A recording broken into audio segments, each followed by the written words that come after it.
ಎಲ್ಲರಿಗೂ ನಮಸ್ಕಾರ ಹಾಗೂ ಆಸಕ್ತಿ ಅಕಾಡೆಮಿಗೆ ಸ್ವಾಗತ.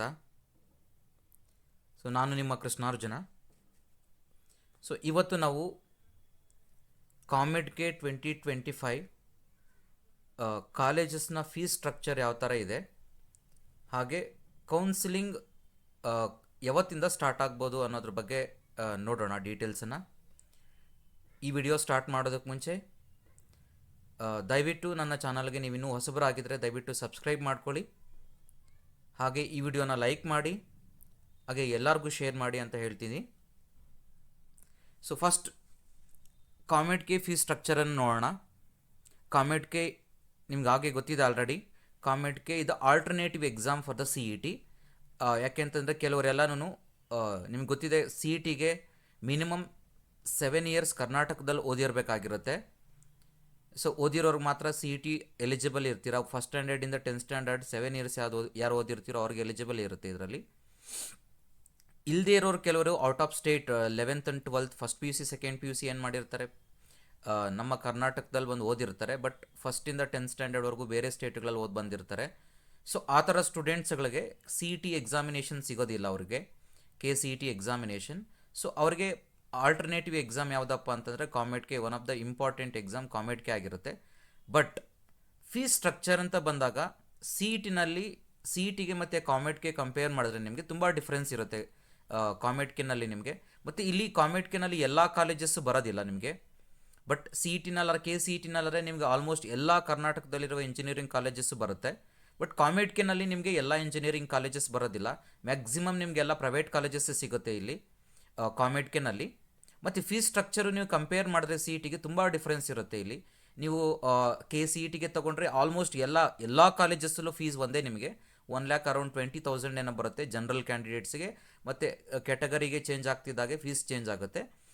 ಬಟ್ ಕಾಮೆಡ್ಗೆ ನೋಡಿದ್ರೆ ನಿಮಗೆ ತುಂಬಾ ಡಿಫ್ರೆನ್ಸ್ ಇರುತ್ತೆ. ಮತ್ತು ವೆರೈಟಿ, ನಿಮಗೆ ಒಂದು ಫೀಸ್ ಸ್ಟ್ರಕ್ಚರ್ ಇರೋದಿಲ್ಲ ಇಲ್ಲಿ. ನಿಮ್ಗೆ almost 3 types of fees structure ಬರುತ್ತೆ. ನಿಮಗೆ ಇಲ್ಲಿ 3 ಟೈಪ್ಸ್ ಆಫ್ ಕಾಲೇಜಸ್ ಬರುತ್ತೆ. ನಿಮಗೆ ಇಲ್ಲಿ ಯಾವ ಫೀಸ್ ಸ್ಟ್ರಕ್ಚರ್ ಬರುತ್ತೆ ಮತ್ತು ಎಕ್ಸ್ಟ್ರಾ ಅಡಿಷನಲ್ ಫೀಸ್ ಸ್ಟ್ರಕ್ಚರ್ ಇರುತ್ತೆ ನಿಮಗೆ ಇಲ್ಲಿ. ಅಡಿಷನಲ್ ನಿಮಗೆ ಕಾಲೇಜ್ ಫೀಸ್ ಅಷ್ಟೇ ಅಲ್ಲ, ಸ್ವಲ್ಪ ಅಡಿಷನಲ್ ಫೀಸಸ್ ಬರುತ್ತೆ. ಯಾವ್ಯಾವ ಅಡಿಷನಲ್ ಫೀಸ್ ಬರುತ್ತೆ, ಎಷ್ಟು ಬರುತ್ತೆ ಅನ್ನೋದನ್ನು ಕಂಪ್ಲೀಟಾಗಿ ಡೀಟೇಲಾಗಿ ನೋಡೋಣ ಈಗ. First, it's depending on the college standard. ನಿಮಗೆ ಇಲ್ಲಿ ಫೀಸ್ ಸ್ಟ್ರಕ್ಚರ್ ಡಿಪೆಂಡ್ ಆಗುವಂಥದ್ದು ಕಾಲೇಜ್ ಸ್ಟ್ಯಾಂಡರ್ಡ್ ಮೇಲೆ ಡಿಪೆಂಡ್ ಆಗಿರುತ್ತೆ. ನಿಮಗೆ ಫೀಸ್ ಸ್ಟ್ರಕ್ಚರ್ ಯಾವ ರೇಂಜಿಗೆ ವೇರಿಯೇಷನ್ ಆಗುತ್ತೆ ಅಂದರೆ, ಫಸ್ಟ್ ಇಲ್ಲಿ ಟ್ಯೂಷನ್ ಫೀಸ್. ಇಲ್ಲಿ ಫಸ್ಟ್ ಟ್ಯೂಷನ್ ಫೀಸ್ ಮಾತ್ರನೇ ಹೇಳ್ತಿದ್ದೀನಿ, ಇನ್ನೂ ತುಂಬ ಡಿಫ್ರೆಂಟ್ ಟೈಪ್ಸ್ ಆಫ್ ಫೀಸಸ್ ಆ್ಯಡ್ ಆಗುತ್ತೆ ನಿಮಗಿಲ್ಲಿ.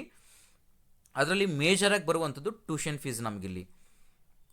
ಟ್ಯೂಷನ್ ಫೀಸ್ ರೇಂಜ್ ಬಂದು ನಿಮಗೆ 1,25,000 ಇಂದ ಹಿಡಿದು 2,61,477 ಪರ್ ಇಯರ್ಗೆ ಚಾರ್ಜ್ ಮಾಡ್ತಾರೆ. ಯಾಕೆ 1,25,000 ರೇಂಜ್ ಯಾಕೆ ಬರುತ್ತೆ ಇಲ್ಲಿ ಅಂತಂದರೆ, ನಾನು ಆಗಲೇ ಹೇಳಿದೆ ನಿಮಗೆ, ಇಲ್ಲಿ ನಿಮಗೆ ಬರುವಂಥದ್ದು different varieties of college standard ಮೇಲೆ ಡಿಪೆಂಡ್ ಆಗಿರುತ್ತೆ ಫೀಸ್ ಸ್ಟ್ರಕ್ಚರ್. ಒಂದು ಲೋಯರ್ ಎಂಡ್ ಕಾಲೇಜ್ ತೊಗೊಂಡ್ರೆ ನಿಮಗೆ ಕಾಲೇಜ್ ಫೀಸ್ ಬಂದು 1,25,000 ಇರುತ್ತೆ. ಹೈಯರ್ ಎಂಡ್ ಫೀಸ್ ತೊಗೊಂಡ್ರೆ ನಿಮಗೆ 2,61,477 ಬರುತ್ತೆ. ಇದು ಟ್ಯೂಷನ್ ಫೀಸ್ ಮಾತ್ರ. ನೆಕ್ಸ್ಟ್ ಇದಕ್ಕೆ ಅಡಿಷನಲ್ ಆಗಿ ನಾರ್ಮಲ್ ಆಗಿ ಇರುವಂಥ ಫೀಸ್ ಇದಿರುತ್ತೆ ನಿಮಗೆ, ಫಿಕ್ಸ್ಡ್ ಫೀಸ್ ಅಂತಲೇ ಹೇಳ್ಬೋದು. ನಿಮಗೆ ಅದರ್ ಫೀಸಲ್ಲಿ 20,000 ಪರ್ ಇಯರ್ಗೆ ಫಿಕ್ಸ್ ಇರುತ್ತೆ ನಿಮಗೆ ಅಡಿಷನಲ್ ಫೀಸ್. ಟ್ಯೂಷನ್ ಫೀಸ್ ಜೊತೆಗೆ ಅಡಿಷನಲಿ ಒಂದು ಎಕ್ಸ್ಟ್ರಾ ಫೀಸ್ ಅಂತ 20,000 ಇರುತ್ತೆ ನಿಮಗೆ ಇಲ್ಲಿ.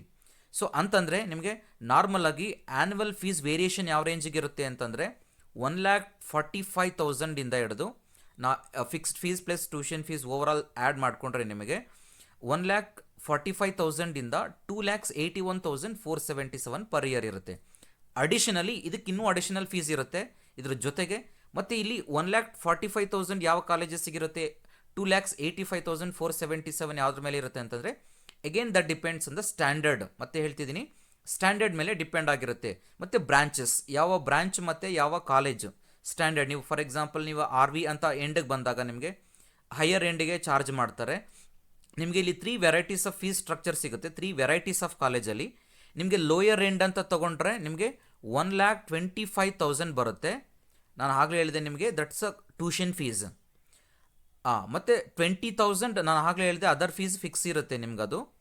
ಮತ್ತು ಸೆಕೆಂಡ್ ಟೈಪ್ ಆಫ್ ದ ಕಾಲೇಜಸ್ಗೆ ಬಂದರೆ ನಿಮಗೆ 1,86,1100 ಬರುತ್ತೆ ನಿಮಗೆ.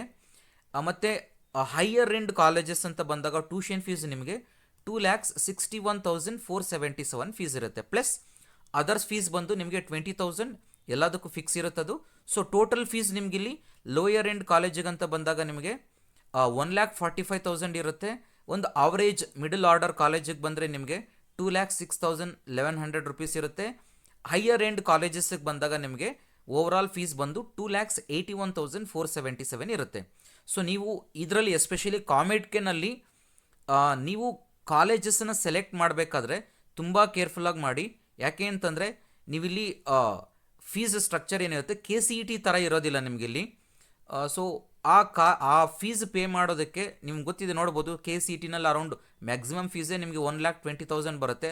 ಅದರಲ್ಲಿ ನಿಮಗೆ SNQ ಕೋಟಾ ಅಥವಾ ಕ್ಯಾಟಗರಿ ಇದ್ದರೆ ಇನ್ನೂ ಸ್ವಲ್ಪ ಫೀಸ್ ಕಡಿಮೆ ಆಗುತ್ತೆ ನಿಮಗೆ. ಮತ್ತು SNQ ಕೋಟಾ ಯಾವ ಥರ ಕ್ಲೈಮ್ ಮಾಡೋದು ಅಂತ ಅಂದ್ಬಿಟ್ಟು ಆಲ್ರೆಡಿ ನಾನು ಒಂದು ವಿಡಿಯೋ ಮಾಡಿದ್ದೀನಿ ನಿಮಗೆ. SNQ ಕೋಟಾ ಅಂದರೆ ಏನು, ಅದು ಯಾವ ಥರ ಕ್ಲೈಮ್ ಆಗುತ್ತೆ ಅನ್ನೋದನ್ನು ನಾನು ನಿಮಗೆ ವಿಡಿಯೋ ಮಾಡಿದ್ದೀನಿ ಆಲ್ರೆಡಿ. ಅದ್ರ ಬಗ್ಗೆ ಹೋಗಿ ಚೆಕ್ ಮಾಡ್ಕೋಬೋದು ನೀವು. ಇಲ್ಲಿ ಫೀಸ್ ಸ್ಟ್ರಕ್ಚರ್ ಬಂದಾಗ ಸ್ವಲ್ಪ ಜಾಸ್ತಿ ಬರೋದ್ರಿಂದ ನಿಮಗೆ ಇಲ್ಲಿ CETಗೆ ಕಂಪೇರ್ ಮಾಡಿದ್ರೆ.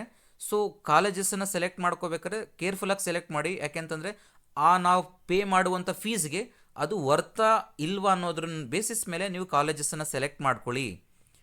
ನೀವು ಫೀಸ್ ಏನು ಪೇ ಮಾಡ್ತಿರ್ತೀರಾ ಆ ಫೀಸ್ಗೆ ಆ ಕಾಲೇಜು ವರ್ತ್ ಇದೆಯಾ ಇಲ್ವಾ ಅನ್ನೋದ್ರ ಬೇಸಿಸ್ ಮೇಲೆ ನೀವು ಕಾಲೇಜನ್ನು ಸೆಲೆಕ್ಟ್ ಮಾಡಿ. ಯಾಕೆಂದರೆ KCETನಲ್ಲಾದರೆ ಓಕೆ, ನಿಮಗೆ ಯಾವ ಕಾಲೇಜ್ ಸೆಲೆಕ್ಟ್ ಮಾಡಿಕೊಂಡ್ರು ನಿಮಗೆ 1,20,000 is higher end, that is GMಗೆ ಹೈಯರ್ ಎಂಡಿಗೆ ಬರುತ್ತೆ. ಬಟ್ ಇಲ್ಲಿ ಆ ಥರ ನಿಮಗೆ ಮತ್ತು ಬೇರೆ ಫೀಸ್ಗಳು ಕ್ಯಾಟಗರಿ ವೈಸು ನಿಮಗೆ ಚೇಂಜ್ ಆಗುತ್ತೆ. ಬಟ್ ಇಲ್ಲಿ ಆ ಥರ ಸಿಗೋದಿಲ್ಲ ನಿಮಗೆ. ಸೊ ಇಲ್ಲಿ ಹೈಯರ್ ಎಂಡ್ ಕಾಲೇಜಸನ್ನು ಸೆಲೆಕ್ಟ್ ಮಾಡ್ಕೋಬೇಕಾದ್ರೆ ನೋಡಿ ಯಾವ ಥರ ಇದು ವರ್ತಾ, ನಾನು ಇಷ್ಟು ಫೀಸ್ ಪೇ ಮಾಡ್ತಿದ್ದೀನಿ ಅಂತಂದರೆ ಅದು ವರ್ತ್ ಇದೆಯಾ ಇಲ್ಲ ಅನ್ನೋದ್ರ ಬೇಸಿಸ್ ಮೇಲೆ ನೀವು ಕಾಲೇಜಸನ್ನು ಸೆಲೆಕ್ಟ್ ಮಾಡ್ಕೊಳ್ಳಿ. ಇದ್ರ ಜೊತೆಗೆ ನಿಮಗೆ ಇಷ್ಟೇ ಫೀಸ್ ಅಲ್ಲ, ನಿಮಗೆ ಇದ್ರ ಜೊತೆಗೆ ಅಡಿಷನಲ್ ಫೀಸು ಕಲೆಕ್ಟ್ ಮಾಡ್ತಾರೆ ಕೆಲವೊಂದು ಕಾಲೇಜಸ್. ಎಲ್ಲ ಕಾಲೇಜಸ್ ಕಲೆಕ್ಟ್ ಮಾಡೋದಿಲ್ಲ ಇದರಲ್ಲಿ, ಕೆಲವೊಂದು ಬ್ರಾಂಚಸ್, ಮತ್ತು ಎಲ್ಲ ಬ್ರಾಂಚಸ್ಗೂ ಕಲೆಕ್ಟ್ ಮಾಡೋದಿಲ್ಲ. ಕೆಲವೊಂದು ಬ್ರಾಂಚಸ್ಗೆ ಕೆಲವೊಂದು ಕಾಲೇಜಸಲ್ಲಿ ನಿಮಗೆ ಎಕ್ಸ್ಟ್ರಾ ಫೀಸ್ ಆಗಿ ಕಲೆಕ್ಟ್ ಮಾಡ್ತಾರೆ. ಯಾವುದಪ್ಪ ಎಕ್ಸ್ಟ್ರಾ ಫೀಸು ಅಂತಂದರೆ skill lab, industry lab fees ಅಂತ ಕಲೆಕ್ಟ್ ಮಾಡ್ತಾರೆ. ಅರೌಂಡ್ 10,000 ಹಿಡಿದು ಇಲ್ಲಿ ನಿಮಗೆ around 25,000 per year extra collect ಮಾಡ್ತಾರೆ. ಈ ಫೀಸ್ ಜೊತೆಗೆ ಇದು tuition fees plus other fees plus additionally ಇದರ ಜೊತೆಗೆ ಕೆಲವೊಂದು ಬ್ರಾಂಚಸ್, ನಾನು ಮತ್ತೆ ಹೇಳ್ತಿದ್ದೀನಿ, ಕೆಲವೊಂದು ಬ್ರಾಂಚಸ್ ಮತ್ತು ಕೆಲವೊಂದು ಕಾಲೇಜಸಲ್ಲಿ ಮಾತ್ರನೇ ಈ ಅಡಿಷನಲ್ ಫೀಸನ್ನು ಕಲೆಕ್ಟ್ ಮಾಡ್ತಾರೆ.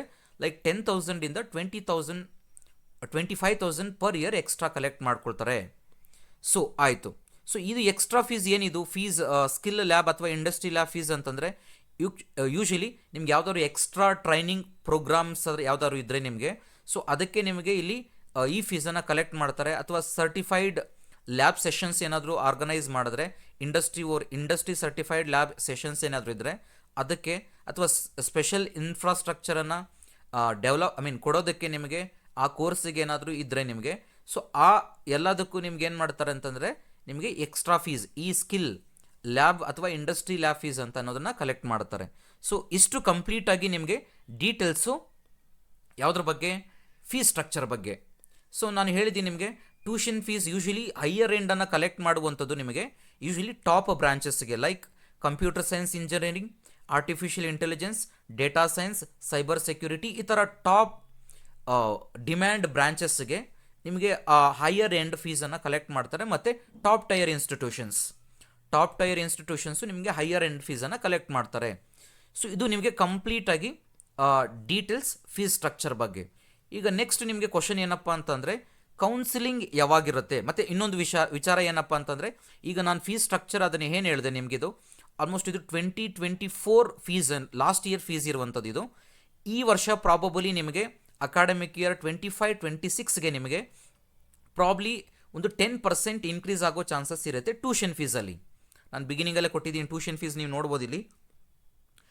ಇದು ಟ್ಯೂಷನ್ ಫೀಸ್ ಇದೆಯಲ್ವ ಇಲ್ಲಿ 1,25,000, 1,86,000, 2,61,477 ಇದೆಯಲ್ವಾ. ಈ ಫೀಸಲ್ಲಿ ಈ ವರ್ಷ ಒಂದು 10% ಚೇಂಜ್ ಆಗೋ ಚಾನ್ಸಸ್ ಇರುತ್ತೆ, ಅರೌಂಡ್ 10% ಚೇಂಜ್ ಆಗೋ ಚಾನ್ಸಸ್ ಇದೆ. ಸೊ ಅದನ್ನು ನೋಡ್ಕೊಳ್ಳಿ, ನಿಮಗೆ ಫೀಸ್ ಸ್ಟ್ರಕ್ಚರ್ ಯಾವ ಥರ ಇರುತ್ತೆ ಅನ್ನೋದನ್ನು ಅಂಡ್ ಡಿಸೈಡ್ ಮಾಡ್ಕೊಳ್ಳಿ. ನಾನು ಪೇ ಮಾಡುವಂಥ ಫೀಸ್ಗೆ ಆ ಕಾಲೇಜ್ ವರ್ತ್ ಇದೆಯಾ ಇಲ್ವಾ ಅನ್ನೋದ್ರ ಬೇಸಿಸ್ ಮೇಲೆ ಡಿಸೈಡ್ ಮಾಡ್ಕೊಳ್ಳಿ. ಮತ್ತು ಈಗ ಬರೋಣ ಪಾಯಿಂಟಿಗೆ. ನಿಮಗೆ ಕೌನ್ಸಿಲಿಂಗ್, ಕಾಮೆಡ್ಗೆ ಕೌನ್ಸಿಲಿಂಗ್ ಯಾವಾಗ ಅನ್ನೋ ಕ್ವಶನ್ ಇದ್ದರೆ ನಿಮಗೆ ಆಲ್ರೆಡಿ ನಮ್ಮ ಕೆ ಎ ಡೈರೆಕ್ಟರ್ ಅವರು ಕನ್ಫರ್ಮ್ ಮಾಡಿದ್ದಾರೆ, ಆಲ್ರೆಡಿ ಕ್ಲಾರಿಟಿಯನ್ನು ಕೊಟ್ಟಿದ್ದಾರೆ ಅದ್ರ ಬಗ್ಗೆ. ಯಾವುದೇ ರೀಸನ್ಗೂ K C E T counselling ಮುಗಿಯೋವರೆಗೂ ಕಾಮೆಡ್ಗೆ ಕೌನ್ಸಿಲಿಂಗನ್ನು ಮಾಡೋದಿಲ್ಲ ಅನ್ನೋ ಅದನ್ನು ಕಂಪ್ಲೀಟಾಗಿ ಕ್ಲಾರಿಟಿಯನ್ನು ಕೊಟ್ಟಿದ್ದಾರೆ. ಸೊ ನೀವು K C E T counselling ಮುಗಿದ ನಂತರ ನಿಮಗೆ ಇದೇನಾಗುತ್ತೆ, ಕಾಮೆಡ್ಗೆ ಕೌನ್ಸಿಲಿಂಗ್ ಸ್ಟಾರ್ಟ್ ಆಗುತ್ತೆ. ಸೊ ಇಷ್ಟು ಡೀಟೇಲ್ಸ್ ಆಯಿತು ನಿಮಗೆ ಕಂಪ್ಲೀಟಾಗಿ ಕಾಮೆಡ್ಗೆ ಎಕ್ಸಾಮಿನೇಷನ್ ಬಗ್ಗೆ. ಸ್ಟಿಲ್ ನಿಮ್ಗೆ ಇನ್ನೇನಾದರೂ ಡೌಟ್ಸ್ ಇದ್ದರೆ ಕಾಮೆಂಟ್ ಬಾಕ್ಸಲ್ಲಿ ಕಾಮೆಂಟ್ ಮಾಡಿ, ನಾನು ಆನ್ಸರ್ ಮಾಡ್ತೀನಿ. So thanks for watching the video.